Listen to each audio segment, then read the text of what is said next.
दोस्तों सोचो एक ऐसी दुनिया जो इतनी दूर है कि वहां सूर्य सिर्फ एक चमकता हुआ तारा दिखाई देता है।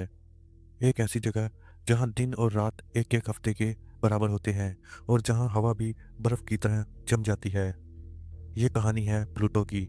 एक ऐसा ग्रह जिसे एक वक्त पर सोलर सिस्टम का नोवा प्लेनेट माना गया और फिर उसकी पहचान छीन ली गई। ईयर 1900 के आसपास एस्ट्रोनॉमर्स को डाउट था कि नेपच्यून के ऑर्बिट पर एक अननोन प्लेनेट का ग्रेविटेशनल पुल हो रहा है। इसे कहा गया प्लेनेट एक्स। 1930 में अमेरिका के लोवेल ऑब्जर्वेटरी में एक यंग एस्ट्रोनॉमर क्लाइड टॉमबॉग ने टेलीस्कोप के थ्रू फोटोग्राफ्स कंपेयर किए और एक छोटी सी मूविंग लाइट देखी। वो लाइट और कुछ नहीं बल्कि प्लूटो थी। ये डिस्कवरी दुनिया भर के लिए एक उत्सव जैसी थी। न्यूज़पेपर ने हेडलाइंस बनाई, a new planet found beyond Neptune. और इंटरेस्टिंग बात यह थी कि प्लूटो का नाम एक 11 ईयर ओल्ड लड़की वेनेटिया बर्ने ने सजेस्ट किया। वो ऑक्सफोर्ड की स्टूडेंट थी और उसने कहा कि ग्रीक मैथोलॉजी के गॉड ऑफ द अंडरवर्ल्ड के नाम पर इस प्लैनेट का नाम प्लूटो होना चाहिए। एस्ट्रोनॉमर्स को ये आइडिया पसंद आया और तब प्लूटो अपनी पहचान बन गया। दोस्तों प्लूटो एक अजीब और अनोखा ग्रह है। डायमीटर सिर्फ 2377 किलोमीटर, मतलब हमारे चांद से भी छोटा।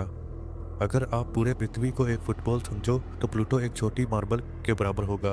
प्लूटो का ऑर्बिट एकदम टिल्ट और एलिप्टिक है। कभी नेपच्यून से भी पास आ जाता है और कभी बहुत दूर चला जाता है। एक ऑर्बिट पूरा करने में प्लूटो को 248 साल लगते हैं। मतलब अगर प्लूटो अपनी बर्थ के दिन एक चक्कर स्टार्ट करे तो उसने अब तक अपनी डिस्कवरी के बाद भी एक ऑर्बिट कंप्लीट नहीं किया। वहाँ की टेम्परेचर -230 डिग्री सेंटीग्रेड है। सोचिए वहाँ की हवा भी जम जाती है नाइट्रोजन और मीथेन के रूप में। प्लूटो अकेला नहीं है, उसके 5 मून्स हैं। सबसे बड़ा चारोन। चारोन इतना बड़ा है कि प्लूटो और चारोन को एक डबल प्लैनेट सिस्टम भी कहा जाता है। जब न्यू हॉरिजन स्पेसक्राफ्ट ने इनके क्लोजअप फोटोज भेजे तो साइंटिस्ट हैरान रह गए। 2006 तक प्लूटो को दुनिया भर के स्टूडेंट्स एक प्लेनेट के रूप में पढ़ते थे, लेकिन एक दिन इंटरनेशनल एस्ट्रोनॉमिकल यूनियन IAU ने रूल बनाया, प्लेनेट को 3 शर्तें पूरी करनी चाहिए। सूर्य के ऑर्बिट में होना चाहिए, अपना शेप स्फेरिकल होना चाहिए, अपने ऑर्बिट के आसपास से दूसरे ऑब्जेक्ट्स को साफ करना चाहिए। प्लूटो पहली 2 शर्तें तो पूरी करता है क्योंकि उसका ऑर्बिट काइपर बेल्ट के और ऑब्जेक्ट्स के साथ भरा पड़ा है। और बस प्लूटो को प्लेनेट से ड्वार्फ प्लेनेट बना दिया गया। दुनिया भर में सैड रिएक्शन हुआ। स्टूडेंट्स कंफ्यूज हो गए।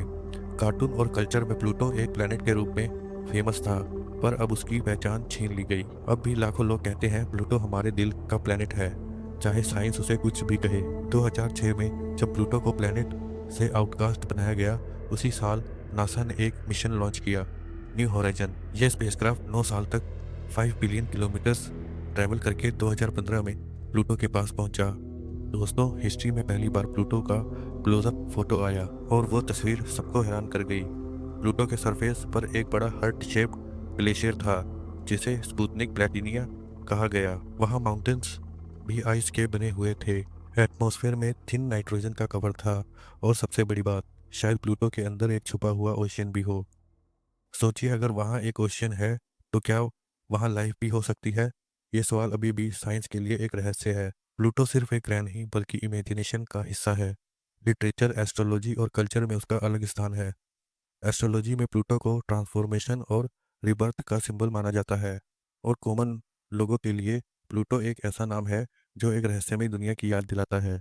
दोस्तों प्लूटो एक छोटी दुनिया है पर उसकी कहानी बहुत बड़ी है। वो हमें ये सिखाता है कि साइज से किसी का महत्व तय नहीं होता, चाहे उसे प्लेनेट का दर्जा हो या ड्वार्फ प्लेनेट का। प्लूटो ने अपनी जगह इंसानों के दिल में बना ली है। वो एक रिमाइंडर है कि यूनिवर्स में हर छोटा चीज भी एक कहानी रखता है। दोस्तों आज भी साइंटिस्ट प्लूटो के सीक्रेट एक्सप्लोर कर रहे हैं। शायद फ्यूचर में वहाँ और मिशन भेजे जाएंगे और शायद एक दिन हम जान पाएंगे कि वहाँ ओशियन के अंदर लाइफ छुपी हुई है या नहीं। चाहे प्लूटो को प्लेनेट माना जाए या नहीं, हमारे लिए वो हमेशा 9th प्लेनेट ही रहेगा। आपको क्या लगता है, प्लूटो को दोबारा प्लेनेट का दर्जा मिलना चाहिए या नहीं? अपना जवाब कमेंट में ज़रूर लिखिए।